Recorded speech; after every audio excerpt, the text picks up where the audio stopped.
ಜೀನಾಗೆ ಸಂಪಾದಕತ್ವದಲ್ಲಿ GMS news ಸಾಗರಿಸುತ್ತದೆ ಆಚೆ ಈಚೆ. ಮಂಗಳವಾರದ news ಅಪ್ಡೇಟ್ಗೆ ತಮಗೆ ಸ್ವಾಗತ. ಮುಖ್ಯ ಅಂಶಗಳು: ಬಾಲ್ಯ ವಿವಾಹ, ಫೋಸ್ಕೋ, ಮಾನವ ಕಳ್ಳ ಸಾಗಾಣಿಕೆ ಕುರಿತು ಜನಜಾಗೃತಿ, ಸಾಮಾಜಿಕ ಪಿಡುಗಿನ ವಿರುದ್ಧ ಹೋರಾಟಕ್ಕೆ ನ್ಯಾಯಾಧೀಶರ ಕರೆ, ಜನಜಾಗೃತಿ ತೀರಾ ಅಗತ್ಯ ಎಂದ ಜಯಂತ್. ತ್ಯಾಗರ್ತಿಯಲ್ಲಿ ಕೃಷಿ ಕುರಿತು ಕಿಸಾನ್ ಕಾರ್ಯಾಗಾರ, ಡ್ರೋನ್ ಮೂಲಕ ಪ್ರಾತ್ಯಕ್ಷಿಕೆ, ಕೃಷಿ ಕುರಿತ ಮೌಲಿಕ ಮಾಹಿತಿ ನೀಡಿದ ವಿನಾಯಕರಾವ್ ರಾಜು. ಅನುದಾನಿತ ಪ್ರಾಥಮಿಕ ಶಾಲಾ ಶಿಕ್ಷಕರ ಸಂಘದ ಜಿಲ್ಲಾ ಘಟಕಕ್ಕೆ ನೂತನ ಪದಾಧಿಕಾರಿಗಳ ಅವಿರೋಧ ಆಯ್ಕೆ. ಈಗ ಸುದ್ದಿಯ ವಿವರ. ಮಾನವ ಕಳ್ಳ ಸಾಗಾಣಿಕೆಗೆ ಬಡತನವೇ ಮುಖ್ಯ ಕಾರಣ. ಬಡತನದಿಂದ ಬೇರೆ ಬೇರೆ ಸಾಮಾಜಿಕ ಸಮಸ್ಯೆಗಳು ಸೃಷ್ಟಿಯಾಗುತ್ತಿದೆ ಎಂದು ಹಿರಿಯ ವ್ಯವಹಾರ ನ್ಯಾಯಾಧೀಶರಾದ ಶ್ರೀಶೈಲ ಭೀಮಸೇನ ಬಾಗಡಿ ತಿಳಿಸಿದರು. ಸಾಗರದ ಪ್ರಗತಿ ಸಂಯುಕ್ತ ಪ್ರೌಢಶಾಲೆಯಲ್ಲಿ ಮಂಗಳವಾರ ತಾಲೂಕು ಆಡಳಿತ, ಕಾನೂನು ಸೇವಾ ಪ್ರಾಧಿಕಾರ, ಮಹಿಳಾ ಮತ್ತು ಮಕ್ಕಳ ಅಭಿವೃದ್ಧಿ ಇಲಾಖೆ, ಸಾರ್ವಜನಿಕ ಶಿಕ್ಷಣ ಇಲಾಖೆ ಮತ್ತು ಜಿಲ್ಲಾ ಮಹಿಳಾ ಸಬಲೀಕರಣ ಘಟಕದ ವತಿಯಿಂದ ಹಮ್ಮಿಕೊಳ್ಳಲಾಗಿದ್ದ ಮಾನವ ಕಳ್ಳ ಸಾಗಾಣಿಕೆ ವಿರೋಧಿ ದಿನ, ಬಾಲ್ಯ ವಿವಾಹ ನಿಷೇಧ ಕಾಯ್ದೆ ಮತ್ತು ಫೋಸ್ಕೋ ಕಾನೂನು ಅಭಿಯಾನ ಕಾರ್ಯಕ್ರಮ ಉದ್ಘಾಟಿಸಿ ಅವರು ಮಾತನಾಡುತ್ತಿದ್ದರು.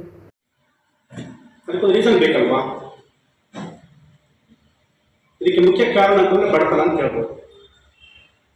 ಒಂದು ಮನೆಯಲ್ಲಿ 5 ಜನ ಮಕ್ಕಳಿದ್ರೆ ಎಲ್ಲರಿಗೂ ಸೇರಿ ಸಮಾನವಾದ ವಿದ್ಯಾಭ್ಯಾಸವನ್ನು ಕೊಡ್ಲಿಕ್ಕೆ ಆಗೋದಿಲ್ಲ. ಅವರ ಆರ್ಥಿಕ ಪರಿಸ್ಥಿತಿ ಇದ್ದರೆ ಒಳ್ಳೆಯ ಶಾಲೆಗೆ ಸೇರಿಸ್ತಾರೆ, ಇಲ್ಲದೇ ಇದ್ದರೆ ಮಕ್ಕಳನ್ನು ಮಾರಾಟ ಮಾಡ್ತಾರೆ. ಅದು ಎಷ್ಟಕ್ಕೆ? 10,000 ರೂಪಾಯಿಗೆ, 15,000 ರೂಪಾಯಿಗೆ. ಎಲ್ಲ ಕೇಳಿದ್ರೆ ಇದೆಲ್ಲ. ಆ ಮಕ್ಕಳನ್ನು ಮಾರಾಟ ಮಾಡಿ ಅನೈತಿಕ ಚಟುವಟಿಕೆಗಳಿಗೆ ಉಪಯೋಗಿಸ್ತಾರೆ. ಏನು ಅನೈತಿಕ ಚಟುವಟಿಕೆಗಳಂತಂದರೆ ಪಿಕ್ ಪಾಕೆಟಿಂಗ್ ಮಾಡಲಿಕ್ಕೆ, ಅಥವಾ ಮರ್ಡರ್ ಮಾಡಲಿಕ್ಕೆ, ಅಥವಾ ಪ್ರಾಸ್ಟಿಟ್ಯೂಷನ್ ಗೊತ್ತಿರ್ಬೋದು ನಿಮಗೆ, ವೈಶ್ಯಾವಾಟಿಕೆ ಅಂತ ಹೇಳ್ತಾರೆ, ಅದಕ್ಕೆ ಕಳಿಸ್ತಾರೆ. ಆಮೇಲೆ ಜೀತ ಪದ್ಧತಿ ಅಂತಿದೆ, ಜೀತದಾಳ ಅಂತ ದುಡಿಸ್ಕೋತಾರೆ.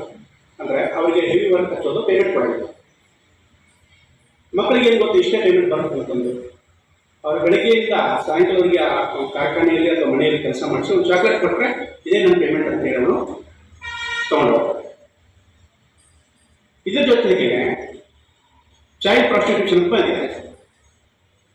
ಅದು ನಮ್ಮಂತ ಒಂದು ಒಳ್ಳೆಯ ಸುಸಂಸ್ಕೃತವಾದ ಸ್ಥಿತಿಗಳಲ್ಲಿ ಇಲ್ಲ, ಆದರೆ ದೊಡ್ಡ ಶಹರಗಳಲ್ಲಿ ಇದು ಬಹಳ ಚಾಲ್ತಿ ಇದೆ.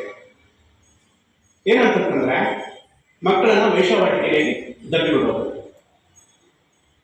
ಆ ಮಕ್ಕಳನ್ನ ಖರೀದಿ ಮಾಡಿರ್ತಾರಲ್ವ, ಆ ಮಗುವಿನ ಇಲ್ಲಿ ಜನರ ಒಂದು ಅಭಾವ ಇರೋದ್ರಿಂದ ಕೆಲಸ ಮಾಡಲಿಕ್ಕೆ ಇಲ್ಲಿ ಭಾರತದ ಬಡ ಮಕ್ಕಳನ್ನ ಮತ್ತು ಮಹಿಳೆಯರನ್ನ ಆ ದೇಶಕ್ಕೆ ಮಾರಾಟ ಮಾಡಿ ಅಲ್ಲೇ ಅವ್ರು ಏನಾಗುತ್ತೆ ಅಂತ ಅದ್ರ ಬಗ್ಗೆ ನಮಗೆ ಗೊತ್ತಾಗ್ತದೆ. ಸಪೋಸ್ ಅಷ್ಟೇ ಇದ್ರು ಅಷ್ಟೇ.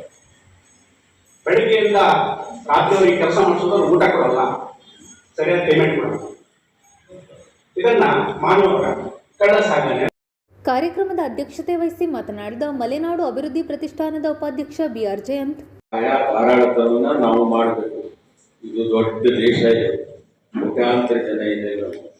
ಅದರಿಂದ ಈ ದೇಶದಲ್ಲಿ ಹುಟ್ಟಿದಂಥ ಪ್ರತಿಯೊಬ್ಬರಿಗೂ ಕೂಡ ಕಾನೂನಿನ ರಕ್ಷಣೆ ಇದೆ, ಸಂವಿಧಾನದ ರಕ್ಷಣೆ ಇದೆ. ಸಂವಿಧಾನದ ಪಾಠವನ್ನು ನಿಮಗೆ ಹೇಳ್ಕೊಟ್ಟಿದ್ದಾರೆ ತಾನೆ. ಸಂವಿಧಾನದ ಪ್ರಿಯಾಂಬಲ್ ಓದಿದ್ದೀರಾ? ನೀವು ಓದಿಸಿದಾರಾ? ಓದಿದ್ದೀರಾ? ಅದನ್ನು ಓದಬೇಕು. ಸಂವಿಧಾನ ಮತ್ತು ಕಾನೂನು ನಾವು ಎಷ್ಟು ಸಾಧ್ಯವೋ ಅಷ್ಟು ತಿಳಿದುಕೊಳ್ಳಬೇಕು. ಅದರಂತೆ ನಾವು ಬದುಕೋದಕ್ಕೆ ಪ್ರಯತ್ನ ಪಡಬೇಕು. ಅದರ ಮೂಲಕ ಈ ದೇಶದಲ್ಲಿ ಒಂದು ಶಾಂತಿ, ನೆಮ್ಮದಿಯನ್ನು ಎಲ್ಲರಿಗೂ ಕೂಡ ಸಿಗುವ ಹಾಗೆ ನಾವು ಮಾಡಬೇಕು. ಈ ಪಾಠವನ್ನು ಇವತ್ತು ಬಂದಂಥ ಅತಿಥಿಗಳು ಎಲ್ಲರೂ ಕೂಡ ಹೇಳಿದ್ದಾರೆ. ಅದನ್ನು ಚೆನ್ನಾಗಿ ಅರಿತುಕೊಳ್ಳಿ, ಅದರಂತೆ ನಡೆಯಿರಿ. ಅದರಿಂದ ಎಲ್ಲರಿಗೂ ಕೂಡ ಒಳ್ಳೆಯದಾಗುವಂಥ ಒಂದು ವಾತಾವರಣವನ್ನು ನಿರ್ಮಾಣ ಮಾಡಬೇಕು ಅನ್ನೋ ದೃಷ್ಟಿಯಿಂದ ಈ ರೀತಿಯ ಸಭೆಗಳನ್ನು ಸರ್ಕಾರ ಮಾಡ್ತಾ ಇದೆ. ಅದರಿಂದ ಅದರ ಪ್ರಯೋಜನವನ್ನು ಸರ್ಕಾರಿ ಸಹಾಯಕ ಅಭಿಯೋಜಕ ಚಂದ್ರಶೇಖರ್ HN ಮಾತನಾಡಿದರು. ಈ ಸಂದರ್ಭದಲ್ಲಿ ವಕೀಲರ ಸಂಘದ ಅಧ್ಯಕ್ಷ ನಾಗರಾಜಿ, ಕಾರ್ಯದರ್ಶಿ ರಮೇಶ್ HB, ಶಿಶು ಅಭಿವೃದ್ಧಿ ಯೋಜನಾಧಿಕಾರಿ ಗಂಗೂಬಾಯಿ, ಕ್ಷೇತ್ರ ಶಿಕ್ಷಣಾಧಿಕಾರಿ ಪರಶುರಾಮಪ್ಪ E, ಪ್ರಮುಖರಾದ ಸುವರ್ಣ ನಾಯ್ಕ್, ವಿಜಯಲಕ್ಷ್ಮಿ DK, ಸಾವಿತ್ರಿ, ಪರಮೇಶ್ವರ್, VT ಸ್ವಾಮಿ ಇನ್ನಿತರರು ಹಾಜರಿದ್ದರು.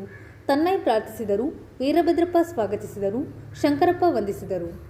ಕೃಷಿ ಕ್ಷೇತ್ರದಲ್ಲಿನ ಸವಾಲುಗಳನ್ನು ಎದುರಿಸಲು ರೈತರು ವೈಜ್ಞಾನಿಕವಾಗಿ ತಾಂತ್ರಿಕವಾಗಿ ಸಮಗ್ರ ಕೃಷಿ ಪದ್ಧತಿಯನ್ನು ಅಳವಡಿಸಿಕೊಳ್ಳಬೇಕು ಎಂದು ಕೃಷಿ ಇಲಾಖೆಯ ಆತ್ಮಯೋಜನೆ ತಾಂತ್ರಿಕ ವ್ಯವಸ್ಥಾಪಕ ವಿನಾಯಕರಾವ್ ಬೇಳೂರು ತಿಳಿಸಿದರು. ಸಾಗರ ತಾಲೂಕಿನ ತ್ಯಾಗರ್ತಿಯಲ್ಲಿ ಕೃಷಿ ಇಲಾಖೆ ಇಫ್ಕೋ ಸಂಸ್ಥೆ ಆಶ್ರಯದಲ್ಲಿ ಏರ್ಪಡಿಸಿದ್ದ ಅಡಿಕೆ ಬೆಳೆ ಪೋಷಕಾಂಶ ನಿರ್ವಹಣೆ ಮತ್ತು ಭತ್ತದ ಬೆಳೆಯಲ್ಲಿ ನ್ಯಾನೋ ರಸಗೊಬ್ಬರ ಬಳಕೆ, ಔಷಧಿ ಸಿಂಪಡಣೆ ಡ್ರೋನ್ ಪ್ರಾತ್ಯಕ್ಷಿಕೆ ಕುರಿತ ಕಿಸಾನ್ ಗೋಷ್ಠಿ ಉದ್ದೇಶಿಸಿ ಅವರು ಮಾತನಾಡುತ್ತಿದ್ದರು. ವೈಜ್ಞಾನಿಕವಾಗಿ ಬೆಳೆಸೋದ್ರ ಮೂಲಕ ರೈತರು ತಮ್ಮ ಆರ್ಥಿಕವಾದಂಥ ಸಾಮಾಜಿಕವಾದಂಥ ಸ್ಥಿತಿಗತಿಗಳನ್ನು ಉತ್ತಮಪಡಿಸಿಕೊಳ್ಳಕ್ಕೆ ಸಾಧ್ಯ ಇದೆ. ಹಾಗೆ ಮತ್ತೊಂದು ಬಹಳ ಮುಖ್ಯವಾದ ಬೆಳೆ ಭತ್ತ, ಆಹಾರ ಬೆಳೆ. ಈ ಆಹಾರ ಬೆಳೆಯನ್ನು ಕೂಡ ನಾವು ನಿರ್ಲಕ್ಷ್ಯ ಮಾಡಬಾರದು. ಯಾರ್ಯಾರು ಅಲ್ಪ ಸ್ವಲ್ಪ ಭತ್ತದ ಗದ್ದೆಯನ್ನು ಇವತ್ತು ಉಳಿಸ್ಕೊಂಡಿದ್ದೀರಾ ಅಂಥವರೆಲ್ಲರೂ ಕೂಡ ಭತ್ತವನ್ನು ಬೆಳೆಯೋದನ್ನು ಸ್ವಲ್ಪ ಈಗ ಎಲ್ಲರಿಗೂ ಗೊತ್ತಿದೆ, ಭತ್ತ ಖರ್ಚು ಜಾಸ್ತಿ, ಉತ್ಪತ್ತಿ ಕಡಿಮೆ ಅನ್ನೋ ಒಂದು ಇದಿದೆ. ಹಾಗಾಗಿ ವೇಗವಾಗಿ ಮಲೆನಾಡಿನ ಬಯಸಿದ ಮೇಲೆ ಕೂಡ ಈ ಒಂದು ಆಹಾರ ಬೆಳೆಗಳನ್ನು ವಾಣಿಜ್ಯ ಬೆಳೆಗಳಾದ ಅಡಿಕೆ, ಈ ರೀತಿಯ ಒಂದು ಬೆಳೆ, ವಿಶೇಷವಾಗಿ ಅಡಿಕೆ ಇವತ್ತು ಸುಮಾರು ಕರ್ನಾಟಕದಲ್ಲಿ 30 ಜಿಲ್ಲೆಗಳ ಪೈಕಿ ಹೆಚ್ಚು ಕಮ್ಮಿ 20 ಜಿಲ್ಲೆಗಳಲ್ಲಿ ಇವತ್ತು ಅಡಿಕೆ ವ್ಯಾಪಕವಾಗಿ ಬೆಳೀತಾ ಇದ್ದಾರೆ.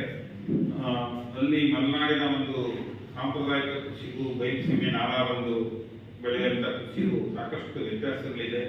ಹಾಗೂ ಇಳುವರಿ ಇರ್ಬೋದು, ರೋಗ ರುಜಿನಗಳಿರ್ಬೋದು, ಇವು ಕೂಡ ಆಯಾ ಒಂದು ಪ್ರದೇಶಕ್ಕೆ ಅನುಗುಣವಾಗಿ ಬದಲಾಗ್ತಾ ಇದೆ.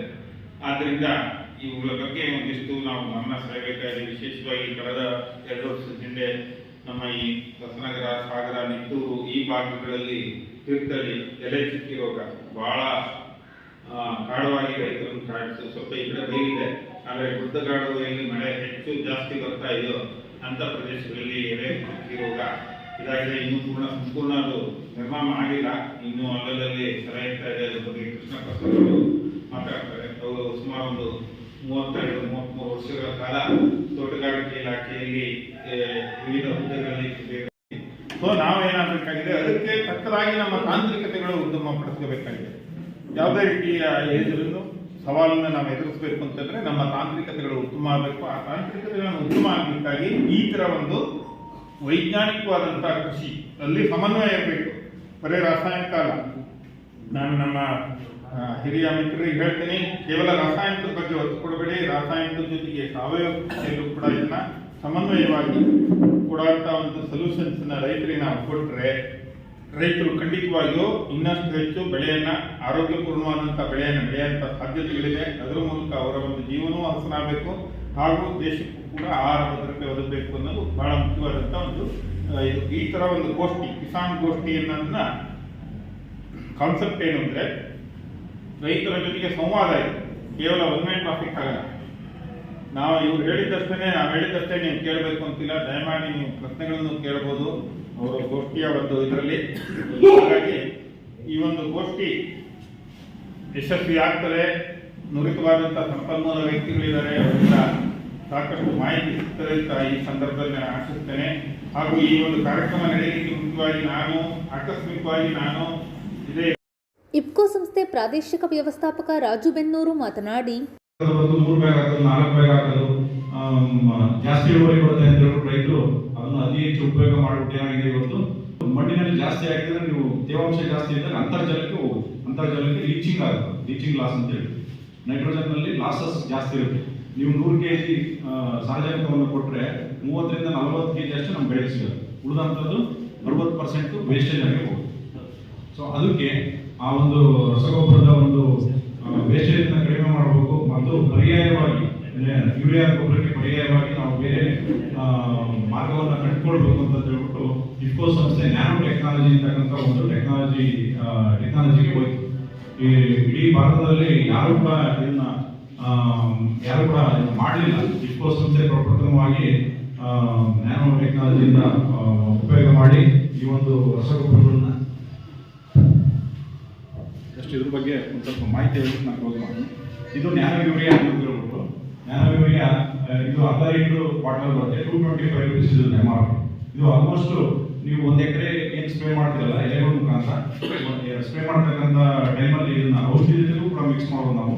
ಮಿಕ್ಸ್ ಮಾಡಿ ನೀವು ಹೊಡೆದ್ರೆ ಇದು ಆಲ್ಮೋಸ್ಟ್ ನೀವು ಯೂರಿಯಾ ಗೊಬ್ಬರವನ್ನು 2 ಸಿಂಪಡಣೆ ಕೊಡಬಹುದು. ಯಾವುದೇ ಬೆಳೆಗಾದ್ರೂ 25ರಿಂದ 30 ದಿನಕ್ಕೆ ಒಂದ್ಸರಿ ಮತ್ತು ನೀವು 40 ದಿನಕ್ಕೆ ಒಂದ್ಸರಿ ಸಿಂಪಡಣೆ ಮಾಡಿದರೆ ನೀವು ಯೂರಿಯಾ ಗೊಬ್ಬರ ನೆಲಕ್ಕೆ ಹಾಕಿರೋ ಯೂರಿಯಾ ಗೊಬ್ಬರದಲ್ಲಿ 50% ನೀವು ರಸಗೊಬ್ಬರ ಕಡಿಮೆ ಮಾಡಬಹುದು. ಇದು ಕಡಿಮೆ ಮುಂಚೆ 50% ಕಡಿಮೆ ಮಾಡಬಹುದು. ಅದಕ್ಕೆ ಅಲ್ಲಿಗೆ ನೀವು ಮಣ್ಣಿಗೆ ಕೊಡ್ತಕ್ಕಂಥ ಕೆಮಿಕಲ್ ಫರ್ಟಿಲೈಸರ್ಸ್ ಅನ್ನು ಕಡಿಮೆ ಮಾಡಬಹುದು. ಅದೇ ರೀತಿ ಕಂಪಲ್ಸರಿ ಮಾತ್ರ 2 ಸ್ಪ್ರೇಯನ್ನು ಕೊಡಬೇಕಾಗುತ್ತೆ.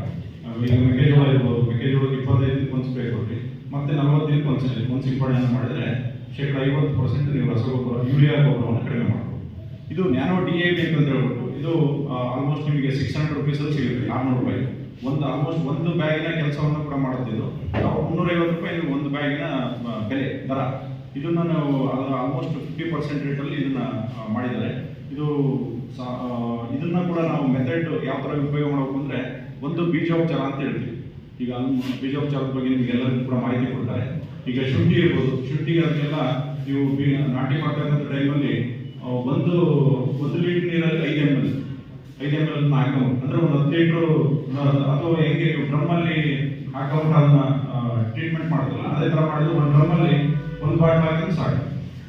ಒಂದು 200 ಲೀಟ್ರು ಡ್ರಮ್ಮಲ್ಲಿ 1 ಬಾಟ್ಲು ಅಥವಾ 2 ಬಾಟ್ಲು 1.5 ಬಾಟ್ಲು ಹಾಕಿದ್ರು ನಿಮಗೆ ಬೀಜೋಪಚಾರ ಒಂದು ಅರ್ಧ ಗಂಟೆ ಬಿಡಬೇಕಾಗುತ್ತೆ. ಟ್ಯೂಬರನ್ನು ನೀವು ಅದರಲ್ಲಿ ಎತ್ಬಿಟ್ಟು ಅರ್ಧ ಗಂಟೆ ಬಿಟ್ಟು ನೀವು ನಾಟಿ ಕಾರ್ಯಕ್ರಮವನ್ನು ಮಾಡಿದರೆ, ಬಿತ್ತನೆ ಮಾಡಿದರೆ ನೀವು 30ರಿಂದ 40% ರಂಜಕವನ್ನು ಕಡಿಮೆ ಮಾಡಬಹುದು. 30ರಿಂದ 40% ನೀವೇನು DAP.